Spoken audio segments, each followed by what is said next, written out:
Dünyanın ən böyük ölkəsi hansıdır? Elə bir ölkə ki, eyni anda həm Avropada, həm də Asiyada yerləşsin. Sən də öyrən. Söhbət Rusiyadan gedir. Rusiya 14 ölkə ilə qonşudur və bununla o, dünyada ən çox qonşuya sahib olan ölkələrdən biridir. Norveç, Finlandiya, Estoniya, Latviya, Litva, Polşa, Belarus, Ukrayna, Gürcüstan, Azərbaycan, Qazaxıstan, Monqolistan, Çin və Şimali Koreya. Və maraqlısı budur ki, Rusiya 11 fərqli saat qurşağına sahibdir. Moskvada insanlar səhər yeməyi yeyəndə, ölkənin uzaq şərqində yaşayanlar artıq yatmağa hazırlaşırlar. Rusiya Plutondan daha böyükdür. Hətta Amerikanın və Çinin toplam ərazisindən də böyükdür. Onun içinə 2 Amerika yerləşə bilər. Amma buna baxmayaraq, burada cəmi 144 milyon insan yaşayır. Bu isə ərazisinin təxminən 2 dəfə kiçik olmasına baxmayaraq Amerikadan azdır. İndi isə məsələnin ən inanılmaz səsi.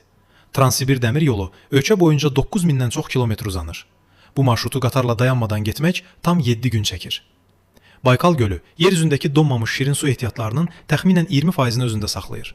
Düz eşitdiniz, tək bir göl. Rusiya dünyada ən çox meşəyə sahib ölkədir. Arak və aylar da ölkə ilə bağlı ən məşhur stereotiplərdəndir.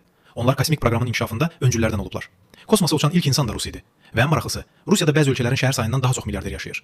Bəs növbəti dəfə hansı ölkə haqqında maraqlı faktlar eşitmək istərdiniz? Şərhlərdə yazın. Videonu bəyənib kanalı izləməyi unutmayın. Dəstəyiniz yeni paylaşımların çıxmağına kömək olur.